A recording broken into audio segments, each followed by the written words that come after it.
Welcome to You Can't Break Us, the podcast sharing real stories of parental alienation and family court injustice. I'm your host, Kaylin Hawkinson. Each episode, I sit down with brave guests who open up about their personal journeys, the pain, the resilience, and the fight for justice. These stories are raw, real, and powerful because speaking out is how we break the silence and remind the world, you can't break us.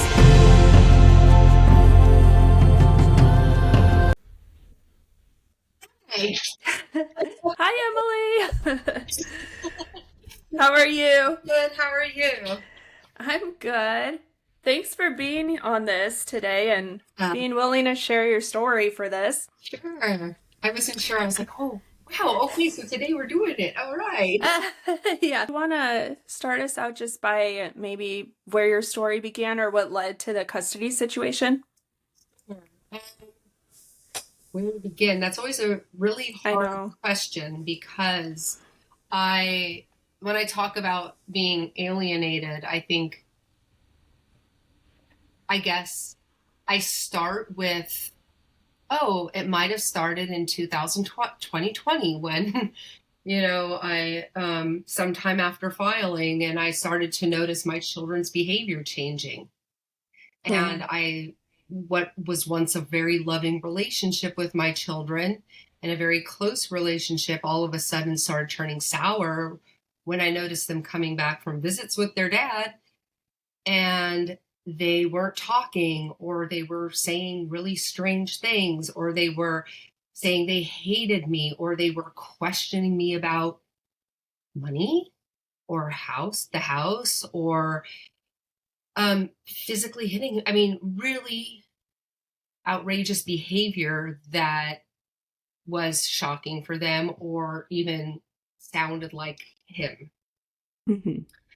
But now that I speak about this more years later, I can actually trace it to their birth. Mm-hmm. That this was a campaign that he started long before we ever separated, long before I even thought that I wanted to leave him. Mm-hmm. Which is really scary and sad because it makes me realize that this was calculated, this was premeditated, and this is like pure manipulation. And like, what was he thinking all these years before I even had a clue that he was out to harm me or the children or anything? I had no idea that this existed, that this would have happened. Yeah. So I guess looking back, kind of seeing those red flags in him and things he did, maybe what are some examples of like his behaviors that you now look back and see, or some of this even subtle things or things he did that you look back and are like, how did I not see that? And I see it now. Right.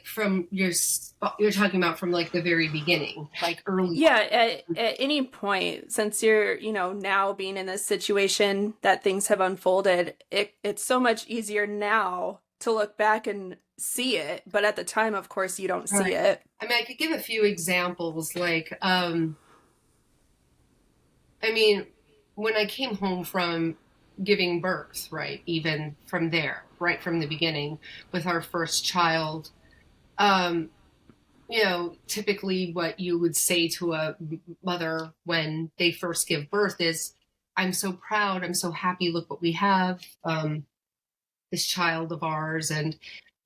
But one of the first things that he said, and mind you, I'd had a C-section. It was, gory. Most fathers are horrified by that. He was not horrified. He thought that it was so cool to see your insides opened.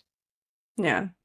I mean, at that moment when he was in the surgery room with me, and I had been a registered nurse at that time, I had seen C-sections. Most fathers stood behind the curtain. They did not want to see their partners cut open. They either cried or they fainted. Mm-hmm. He did neither of those things. He actually had this sadistic smile on his face where he said, wow, that is so cool to see your insides. And it gave me shivers. And I remember seeing the anesthesiologist look at me with his eyes. His mask was covering his face, but he gave me these eye contact. His eyes went large, and he held my hand through the birth, not my husband, but him. Wow.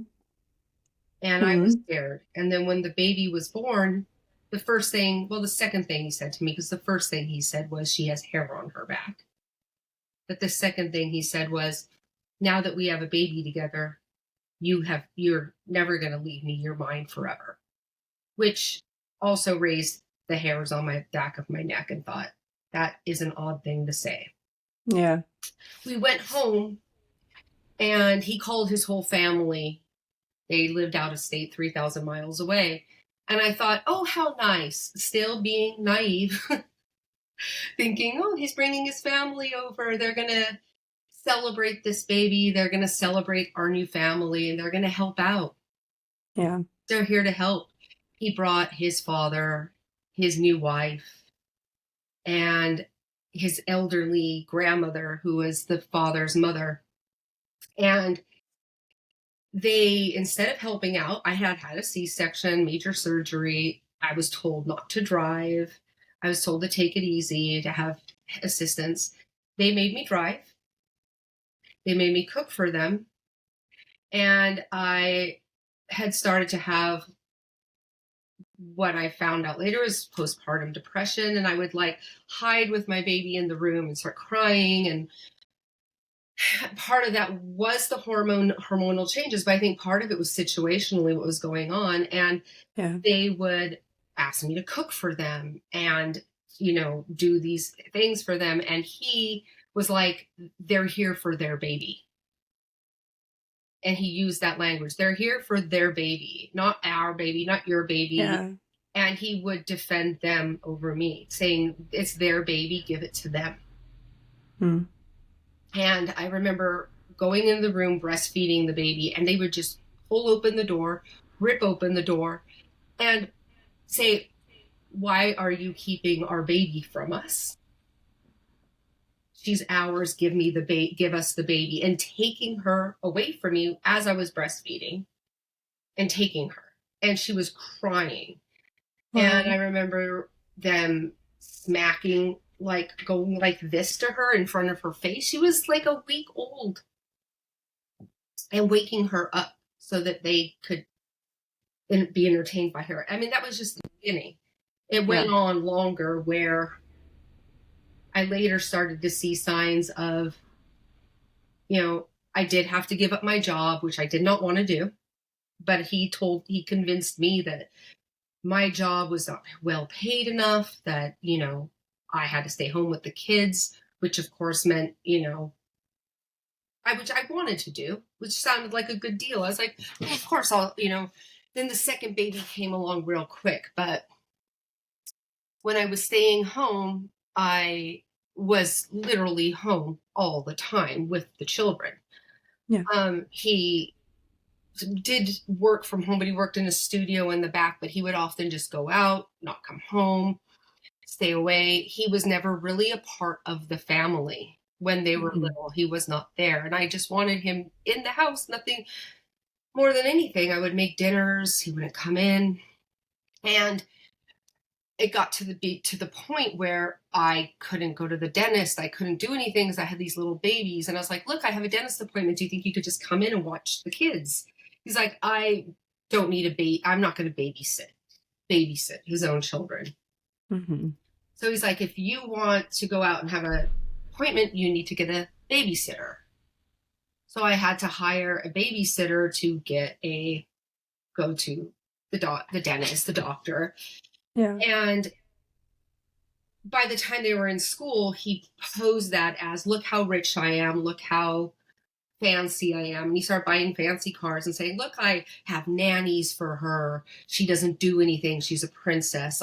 And it really wasn't that situation. I had that. I'm going somewhere with this story, I promise. But it turned out that I ended up liking the babysitters there because they came once a week or something. But it ended up being a little bit more because I had to take one kid to school, one kid to preschool, and then they helped. Yeah. And we got along. But I started to notice that out of the blue, they started just dropping off like flies. one day they would look at me and they would storm out and leave in tears and say, well, Emily, if you don't like what I do, then you do it. I'm leaving. I can't take you anymore. And they would just all quit. I was like, what's going on? Yesterday we were fine. Now you're leaving and you're screaming at me. Until many years later, when my kids got a little bit older, one of the nannies left. And as she was leaving crying, and as she was going out the door, she said to me, I'm getting out of here. He is out of his mind. He said some really scary things, so watch your back. He said some really bad things about you, and I don't trust him. And I was like, what does that mean? And then I come to find later that that nanny and another one had talked to me and said that he had been saying that I had said horrible things to them about me, saying that I had hated them, that I was abusing the children, that I was hurting the children when they weren't looking, that I was abusing him, and that I was going, and that when they weren't looking, I was saying bad things about them.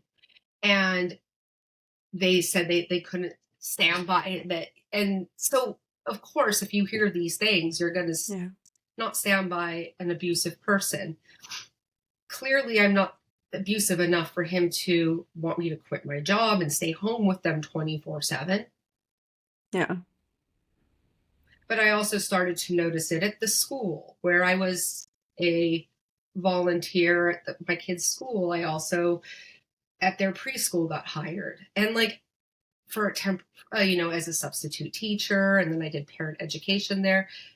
But then at their elementary school, parents started giving me the side eye. And it was ridiculous. So by the time I actually left him and filed for divorce, meanwhile, never saying I was going to leave him, never alluding to that. It took me a 5-year plan to do it secretly. When I finally decided I was going to, the breaking point being, that's another story.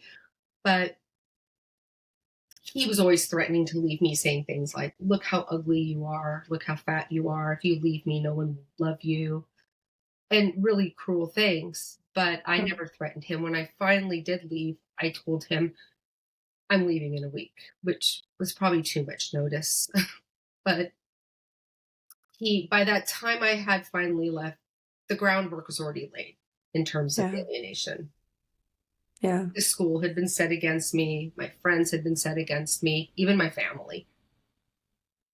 So he was able to use your family too, as well, and talk to them and kind of twist things and paint you as this crazy person probably to people. A few of my family members, I think.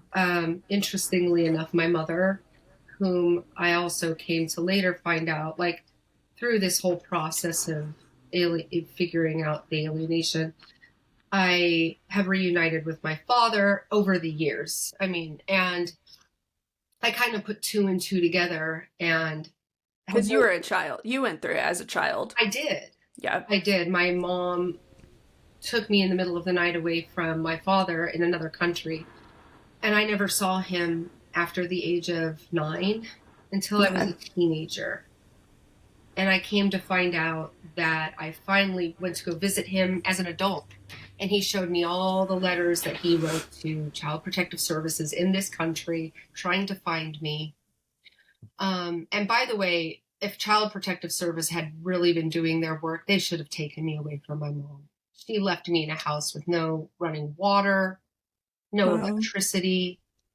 She was a drug abuser. Like, she should not have had custody. Yeah. But she was taking me away from him just to hurt him. She reminds me a lot of my husband. And when I told her the things that my husband had done in my marriage, her response would be shocking if it wasn't.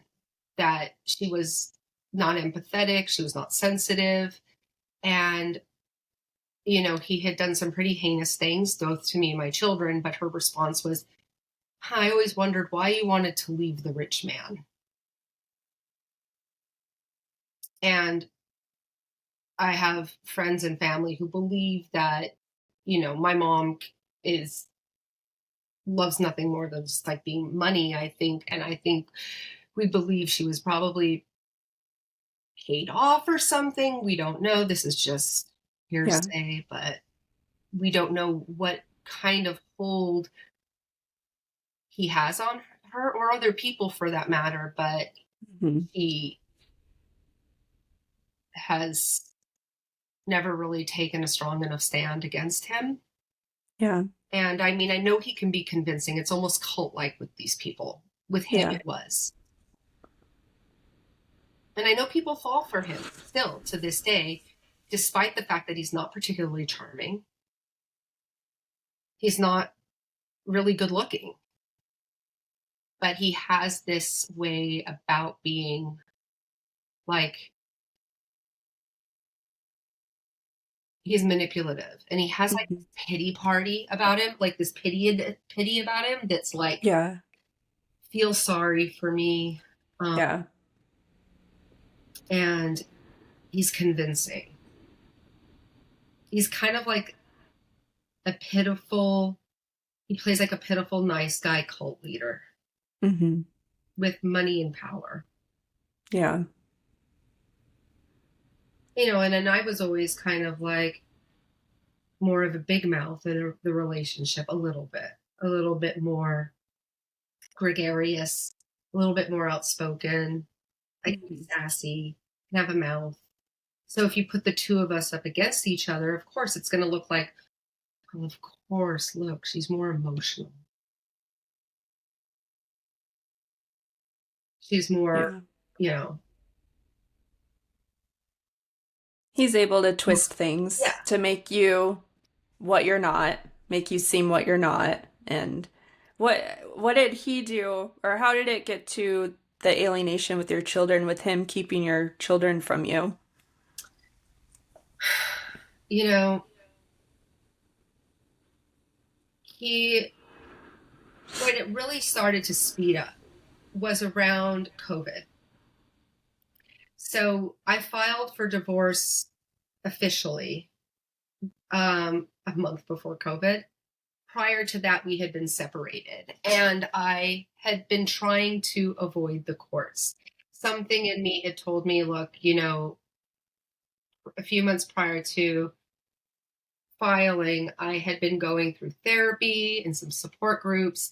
I went back to school to get my own graduate degree in clinical psychology, and I was starting to make connections, and I was starting to see, you know, the structure of his personality, and seeing that this guy has narcissistic personality structure, you know, based on his behavior, based on his personality, based on a lot of things. And I know that word's thrown around loosely, but he really ticks the boxes in so many ways.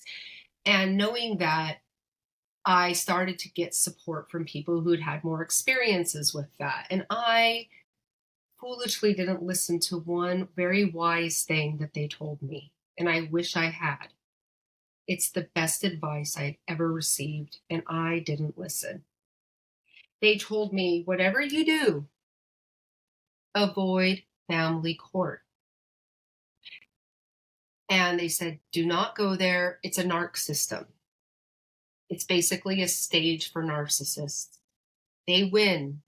You lose. They will win. And it didn't make sense to me then. What they said to me sounded like Swedish, basically. I was like, how could you say that? I still bought into this idea that I still see so many people buying into, and I say the same thing that they said to me. Yeah. I bought into what everybody was telling me, all my friends who came from lawyer families, that you have right on your side. You have the evidence. You've been a stay-at-home mom. There's no way that the court's not going to believe you. Justice is done in the court system. That's our country. Justice happens. I believed in it. Yeah. And so I couldn't believe that, like, you know, that, but I still, something in the back of my, you know, that intuition, that inner voice that we shut down all the time with our partners, still was going, hey, listen, this is wise. And I would be like, shut up, shut up. Yeah. I think just been the past 6 months I've started to listen to it. But I was still shutting it down, and I was like, no, like, listen. But a little part of me was saying, don't go through court. Just don't. But everything was going fine. We were sort of verbally doing 50-50. And then, we'd been separated for about 6 months. And I finally had met someone I went on a few dates with. And he found out. He went into a rage. And I think this is what spurred it. And he decided to say, one day, we were supposed to do the exchange. He didn't bring the kids back. And he didn't bring them back for weeks. Wouldn't tell me where they were, but they weren't going to school. He wasn't taking them to school. And this has been an MO of his for years now since then. He doesn't bring them back, and he doesn't take them to school, which drives me crazy. And so I called the school, and I was like, he's not taking them to school. They're like, so what? And all this time, nobody seems to care. And so that always really gets me, that they don't go to school. And that's when I get really worked up. So I called the police. The police said, if you don't have a custody order, there's nothing I can do. So I kept trying to reason with him, bring them back. He's like, I'm not bringing them back. You're dangerous. I'm like, based on what? What happened? You've had them for a week. Now you've had them for 4 weeks. What have I done that's dangerous? Well, they're scared of you. They don't want to come back. What happened? Let me the story just kept changing. Yeah. And so that's when I retained a lawyer. And that's when the court thing got. And my lawyer at that time said, he pushed you into this. Yeah. He pushed you into going to court. It was a big mistake. But that's when it happened, and we went to court, and that's how it started. And the court immediately from the get-go found him not guilty, no problems. Doesn't matter that they're not going to school. And then COVID happened, and he immediately brought them back to me. Because they had to teach them at home. But I was working, he was working. But I worked from home. I was I started how to do telehealth therapy, which is a new thing with therapists. Yeah. And their school was terrible. Their teachers, even though it was a private school, the teachers just wanted me to do it for them. And I was like, I have to work.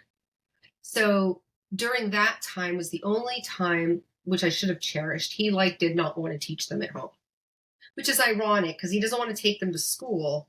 Yeah. But when it was actual COVID time where they had to have online school, he did not want to do it. So he said, could you keep them an extra week? Of course, when I had to manage working and doing that. So that was a period of a lot of time with them because I was stuck at home with them doing school. But once the restrictions lifted, they started going back to school and he could show his face at school or he could get away with not taking them. Then again, we went back to this 50-50. Again, still no court order.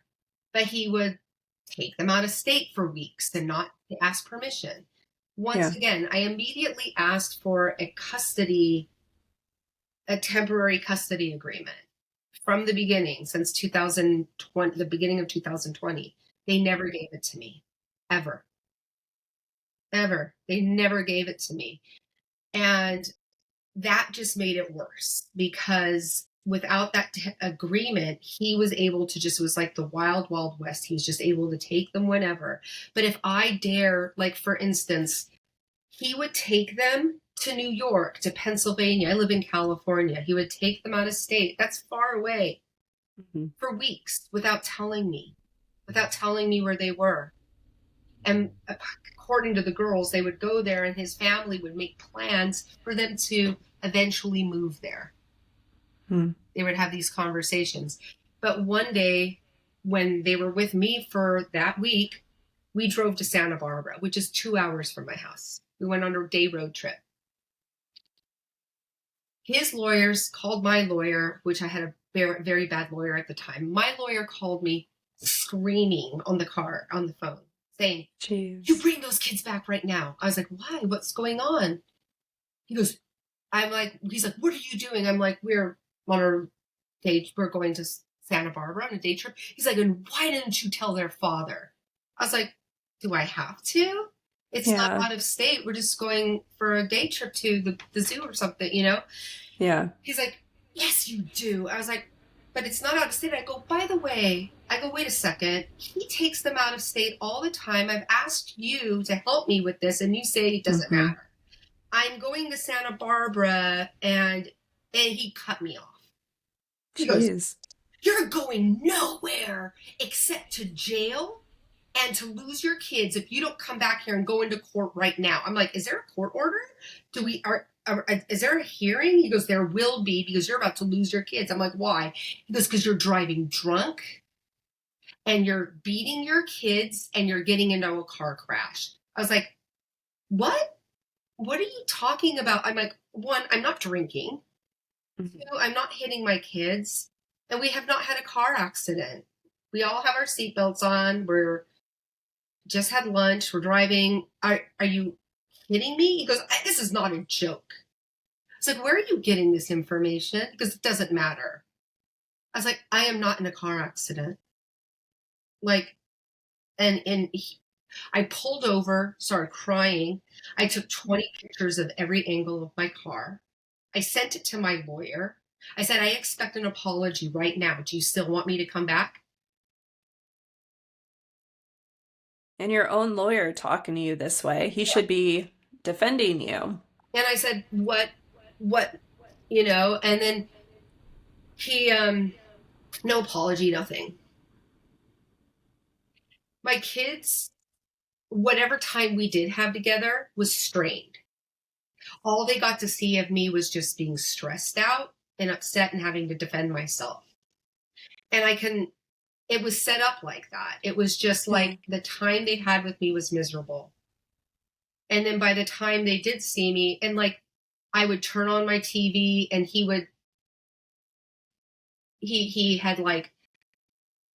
very technologically savvy. He broke into my accounts and we couldn't see movies. Like I couldn't see any movies and sign in on my Hulu account. And I tried to sign in. He changed my sign into stupid fucking whore. And my kids saw that and they started crying. So I told my lawyer, hey, I've been hacked. I don't know by who, because the only person who hates me and calls me stupid fucking whore is my ex-husband. But when I tried to log in, me and my kids were there and we saw that. I just want to tell you that's what I saw. I got in trouble by the court for exposing my children to adult matters. I said, I did not expose them. I did not know that was on there. I turned on the TV and that was there. You should be getting mad at the man who hacked my stuff. Yeah. And again, did not turn on my TV for the rest of the day until I called a tech person over to fix my television. But the kids would come back from the visits after this. When they would come back for weeks and they would say, Mom, we don't want child support anymore. We want you to give it back to Dad because you have all the money. You're making Dad poor. We have to spend more time with him because he's alone. And then when they would, and you are the one that has all the money, you know, and they would talk about investment account, like say words, adult things. 10-year-old wouldn't know. The one accused of like adult issues. Yeah. And they were talking about like accounts that I never knew about because, by the way, in the marriage, our mailbox had a lock on it, and I did not have a key. I could not see the mail. I did not have any credit cards. I had one credit card that he monitored. Otherwise, I did not have any money. He monitored everything. He filmed me. Like, it was real financial abuse. And yet he shows the girls all the documents and tells them everything. Yeah. But I was the one giving them adult issues. And so. Right. No, he knows how to set it up and have the kids, especially when in your care, kind of knowing how to twist it where it makes, you know, you're having to deal with all this stress and lawyers and him complaining or doing things like hacking into your account and knowing that the kids will see this while in your care and probably be thinking it's you then. You're the problem, you're the issue. This is happening when we're with mom. So dad's the good guy. And that's things they do. They set it up to make it look like the child or look to the child that, you are the bad parent. And that's what they know how to do. And before we even separated, we'd had this agreement as parents together that our children wouldn't have phones until they were 14. When we separated, our children were 8 and 10, and he gave them phones. And the phones that he gave them were tied to his account. He did not give me any parental controls. They were locked to him, and I could not access their phones. He told them, do not let your mom touch the phone. Do not let your mom see the phone, which is in and of itself a risk. And he gave them unfettered access to the internet, which is also risky. An 8 and a 10-year-old should not have unfettered access to the internet. He did not have parental controls on it. So when they were at my house, they would stay on the phone all night long. And I said, we put our phones down before we go to sleep. And they're like, nope, that's not what dad says. Dad says we have to hold our phones all night. And they would stay on their phones all night texting him. Mm-hmm. And I would say, listen, you're not getting good rest. This isn't good for you. And they said, we have to stay in touch with dad because you have friends, you have family, you have people. He's all alone and we worry about him and we have to take care of him. And he would send, I did not see their phone, but sometimes my older daughter did one time occasionally show me much later on, look at these messages he sends me. And they were these long, long, long messages. And I didn't read them, but I just saw them. And I didn't have to read them to know what they were, because when I was married to him, and even after I left, he has this way of sending you like tomes that just go on and make you, I call him like the water torturer. He just drives you nuts. Mm-hmm. I would rather be punched in the nose, because I've had a physically abusive relationship, and this, not minimizing physical abuse at all. Right. Like I've had a broken bone from it, but this was exponentially worse. Mm-hmm. No, psychological, emotional abuse, it takes a toll, and he's getting into the children doing that. He keeps you up all night long talking and torturing you. And like, to this day, I feel guilt about leaving him because he now has my girls all the time. And I feel like he's hurting, he does to them what he's doing to me. And like, I know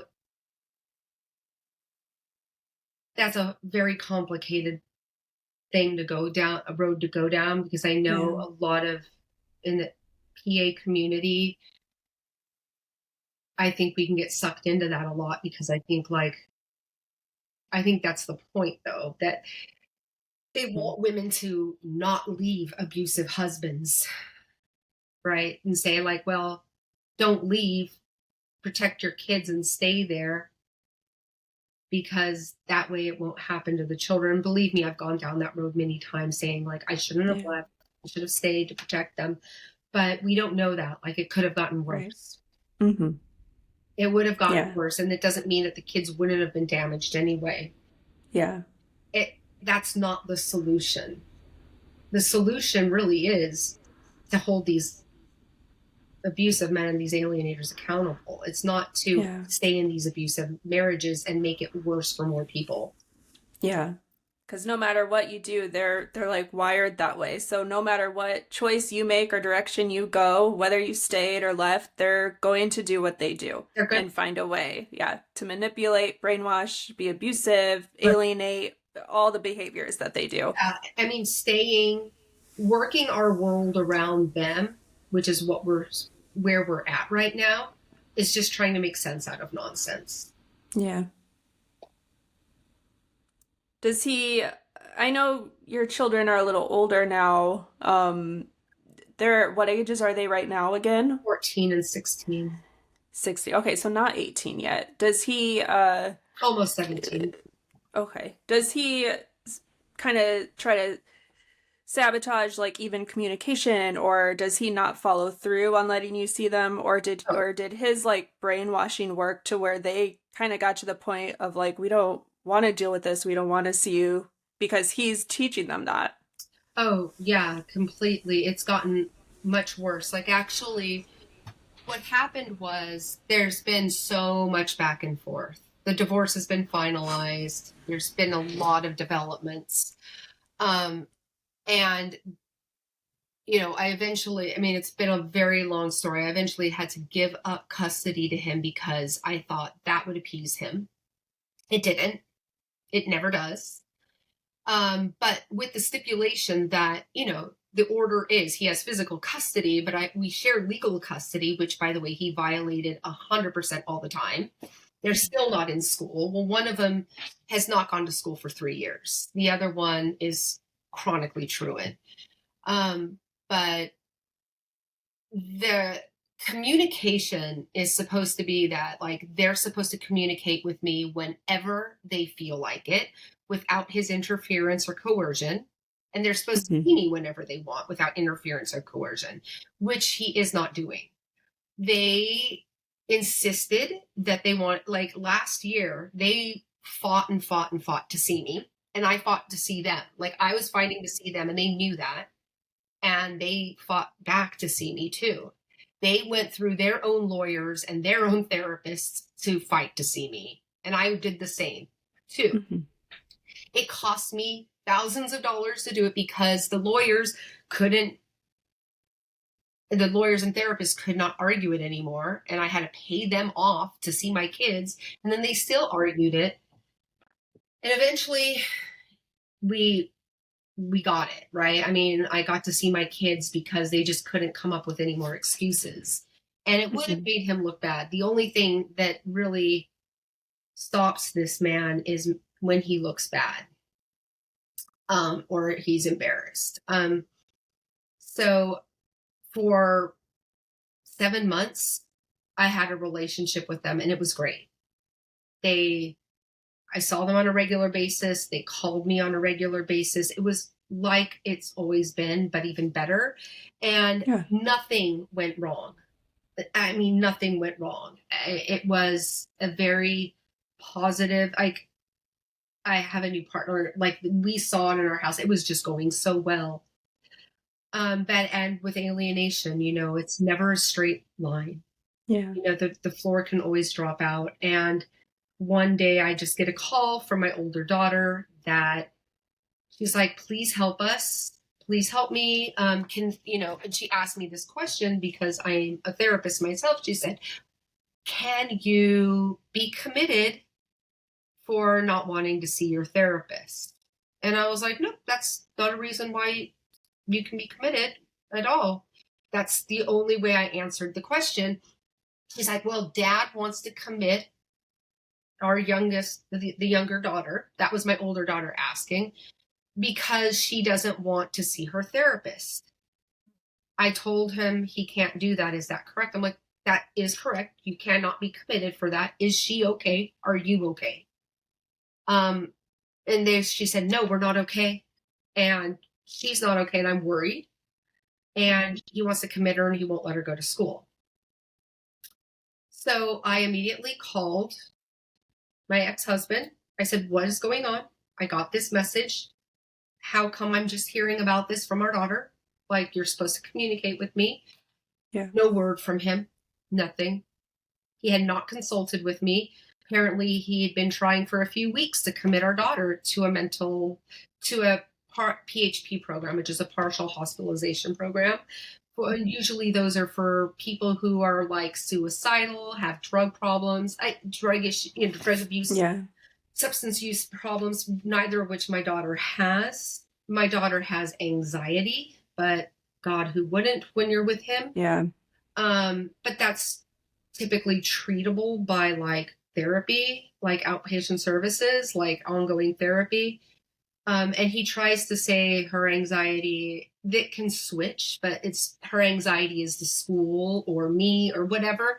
But treatment of anxiety is not avoidance, right? You don't avoid what you are anxious of. So keeping her out of school for 3 years is not the treatment of anxiety, like, unless it's like but that's just not where she's at. But yeah. So I finally I couldn't figure it out. But yeah, I looked around, went everywhere trying to find out. I found one hospital that had seen her. I talked to the director, and the director said, I'm so happy you called because your daughter did come to us. The father was trying to commit her, but we did not choose to have her in our program because she did not meet criteria. Additionally, we also found that his way of going about things was really suspicious. We did not like the way he was handling the legal custody thing. He would not talk to us about you. He would not deal with you. And we don't want to deal with any parent who is completely icing out another parent. We just don't deal with that. Mm-hmm. And so that there was that. And when I went to court after that to bring up the fact that he had been breaking legal custody, because silly me, I thought, why not go to court again, thinking that this judge gotta respond to all. Well, and you're wanting help. That's where your mind is. You're just trying to help and do the best interest of your kids. Right. You know, going into it, you don't know what's gonna happen and how court plays out until you've been through it. So yeah, I made such a great packet. Like, I had checked with all these other lawyers and everything, and like, it was amazing. I had such strong evidence. I mean, how could I not? Like, it was like fishing in a barrel. Like, he has violated so many tenets of the legal custody that it was like, come on, really? Yeah. Like, I could have done this blindfolded, but like, I'd take it into court, and the lawyer the judge straight up says to me, I'm not going to see this. And they turn the whole case into something else. They turn it over to the father and to the minors' counsel, where they now all of a sudden want to turn it against me and make a gag order on me to not have any ability to talk to any mental health providers or education providers of my children. Yeah, and yet here you are as a therapist. Yeah. Yeah. So I don't know if I'm talking to therapists out in my city, which, by the way, it's a large city. So, yeah, I mean, maybe not. But so that's where we're at. I have not talked to my children in 9 months. I do try to send them messages to let them know I love them. Yeah. God knows what he's telling them. Yeah. But our last few conversations we had were positive. Nothing negative happened. They did tell me, though, it's getting really hard with Dad. Whenever we see you, he tries to stop it. He bribes us with trips. He bribes us with Disneyland. He bribes us with gifts. But then if we go to your house, he punishes us. He takes away food. He takes away clothing. He won't let us go out. Mm-hmm. I can understand if you are a teenager and you think this is the only way you can survive, because I was an alienated child too. Even if you're with the more dangerous parent, you think that's your survival. Mm-hmm. And you can't question that. Not to mention, he's very culty. And like, the last they told me, they're just like, he makes it so impossible. We want to see you, but he makes it hard. But they don't answer me at all. And that worries me. That worries me, because part of me thinks like, maybe they just can't. I mean, he does monitor stuff, but I was going to say, do you think they even get all your messages? No. Because for all you know, he has those phones, he monitors it, so he could keep the communication from them. And they've straight up said that in court. Even the minors' counsel, who's basically, for all intents and purposes, a second lawyer for the father. The children have said that too. Mm-hmm. they've said, we're going to, we monitor their calls, we monitor their social media, we monitor everything. So like, but the other part of me wonders, like, how long does it take before they are actually like, I don't want to lose them again. Like if they are lost, but. And that's hard. It's the unknown. We don't know how it's going to play out because the children are living in that environment in survival mode or being fed lies and being brainwashed against us. And so it is hard to think about the future of, right now, what is happening to my child? What are they going through? And then future, are they going to come around, have a relationship? Are they going to kind of stay stuck in those lies and have that kind of mindset pinned against me? It is hard to think about. You might not get that relationship back. We hope for it, but we don't know.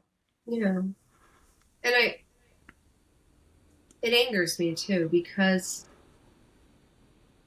it's so callous, it's so cruel and abusive what they do to these children, because yeah, I'm losing my relationship with the children, but what he's doing to them, like, when you tell a kid like their other parent is so bad, like it makes them feel bad about themselves. Like, yeah, if my daughter really is struggling with her mental health, which I don't doubt she is, like who wouldn't be at this point? right.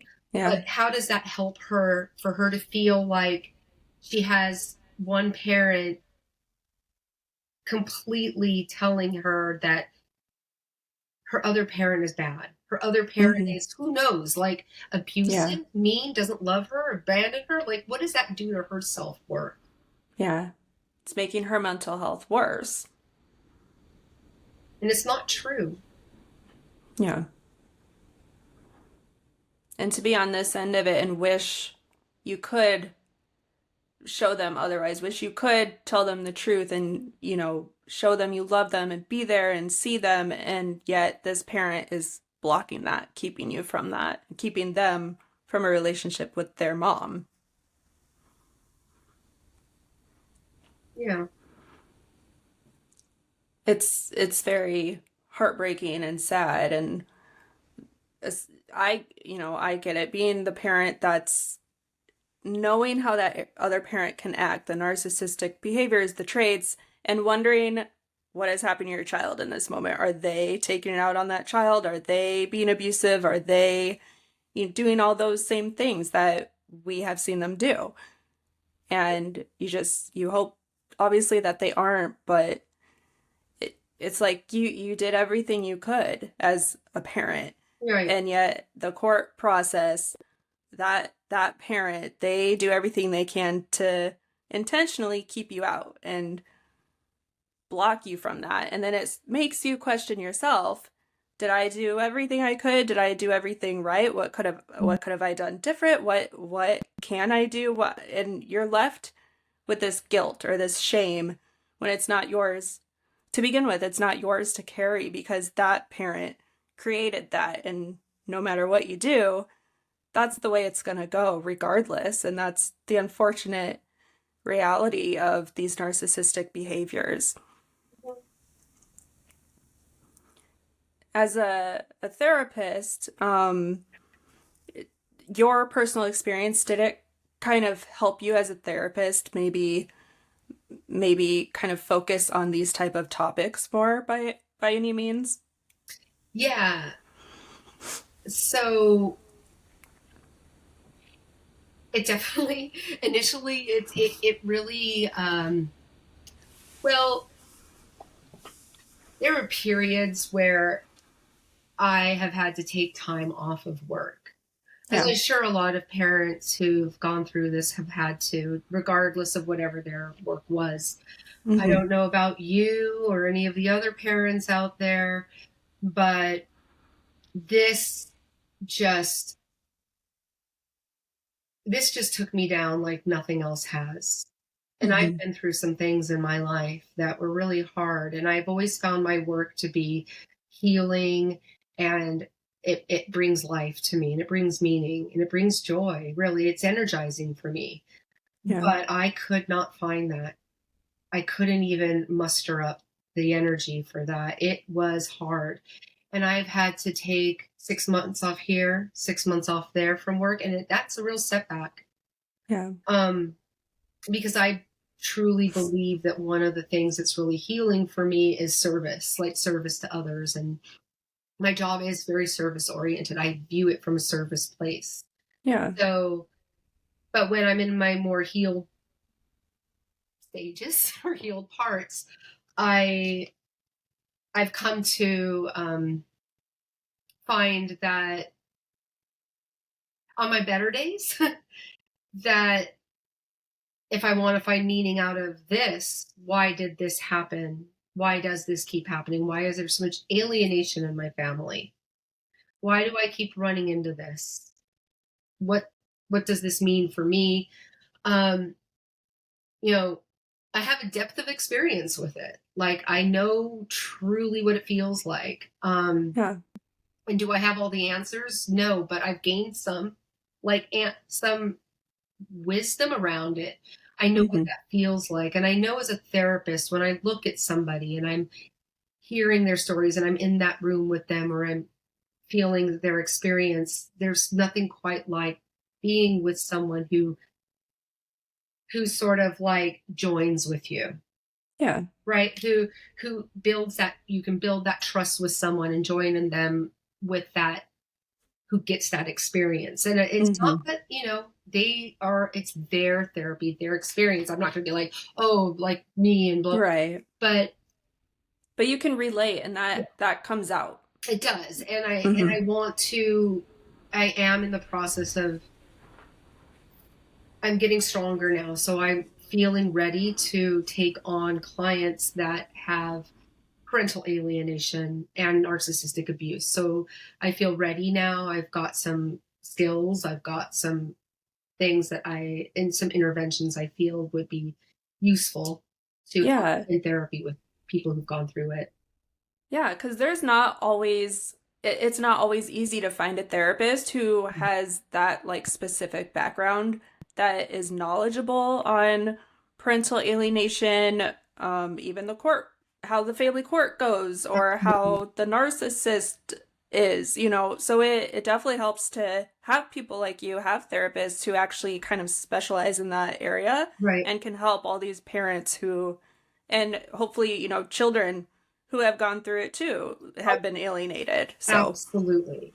100%. Yeah. And I love working with children. So I would open that up for children.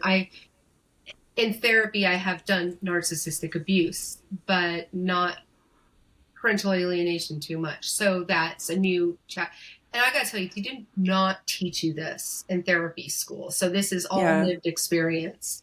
I would probably want to do more of a coaching. I know that word's got some stuff. No, but it is. But I'd have to do coaching because I can only do therapy in California, and I think parental alienation really has no borders. Yeah, so it's everywhere. Yeah, I would really want to be available for people around the country and possibly the planet. So definitely, that's inspiring. That's great that you're using your lived experience to transform that and help others who have been through it, or maybe not necessarily the same thing, but even probably abuse or just situations that are similar, that you can help them through and help the healing journey. And that's another thing. I think, talking of healing, I think sometimes it's known that like you worked on healing, you should be good now, but really healing is a forever ongoing journey. Yes. We all have triggers, or our days, something can bring us back. And so healing is continuous to work on. So even when you say I'm feeling stronger now, which is great, it's also give yourself some grace, make sure, because no one is perfect here. We all have healing that we need to work on, and it is continuous. We all have our days. So talk to me in 2 days. It might not be the same. Yeah. healing. Like please catch me if I ever say the word healed, because like I don't like that word, at least for me. I mean, I've heard people use it and I'm like, okay, well, that's your choice. But like, Yeah. I personally don't really feel that word sticks for me, right? Because healed, like, wow, then you are a higher being than you are perfect. You are a higher being than I will ever be, because I just try as I might, and I don't know. I just think it's a process, like you say. It's not, definitely not a straight line. Mm-hmm. Yeah. Well, I really appreciate you being open and honest and sharing your story with us today. Is there anything else you want to leave us with before we do wrap this up? Anything you want to, I don't know, share with other parents who are going through it, or even people who aren't aware? Just a piece of knowledge you want to share on it? I think if I could tell, first, anybody who's not been through parental alienation, listen. Just suspend your judgment and just listen. Mm-hmm. I know it sounds unbelievable, but listen with curiosity. Listen without judgment. Not all stories are false stories. Not every, try to, listen with heart and compassion and understanding. Just give people the chance to, it's their story. It's not your story. It's not what you would have done, but it's what happened to them. Yeah. Try not to hold judgment in that. And it happens. It really does. I know it sounds unbelievable because it just hasn't happened to you, and I hope it doesn't. Yeah. But it happens. And for people who are going through alienation, I'm just going to say, like, if anything, trust yourself. You've been told not to trust yourself. Trust yourself. If there's anything that you can do in the day, if it's not if you can't get up off the couch, if you can't, I know it's a lot of energy. I know it's really, really hard some days to just lift your head off the bed, but a major, major accomplishment is just learning to listen to that voice inside of yourself. Yeah. And those are great points. I can say from my own experience, as with parental alienation, that I spent years feeling judged. I felt like no one believes all the things that are happening, and I felt silenced. I felt nervous to really speak out and share everything because I knew it sounded crazy. I felt crazy going through it, and I felt judged. And so that's definitely, that is very common. It definitely happens. And I think a lot of people have felt that way. And, people like us being here sharing our stories, hopefully maybe can open up some minds a little bit more to that and not judge so harshly, or see what goes on, behind closed doors. And there's two sides to every story. Yes. And we have what sounds like the crazy side maybe, but these are real. This really happens to people, and going through alienation and horrible court processes. Yeah. So, but I really thank you for being here and thank you for sharing. Yeah, of course. I'm so glad I met you and that you came on here and shared your story. And I know it will help others feel less alone and know they're not, the only ones going through it. Unfortunately, there's too many cases and too many people who have experienced it, and children being alienated and being thrown through processes. So I know. I wish it wasn't this much. But yeah. Yeah. Well, thank you again, and I will definitely keep in touch with you and see where your story takes you from here. And stay in touch. Yeah. Yes. Well, have a good rest of your day. Bye. Okay, bye. Thank you for listening to You Can't Break Us. If this episode spoke to you, subscribe and leave a review. Every voice matters. Every story counts. If you or someone you know has a story to share, email youcantbreakuspodcast@gmail.com to connect with me. Until next time, stay strong, stay grounded, and never stop using your voice. Because no matter what they've tried to take from us,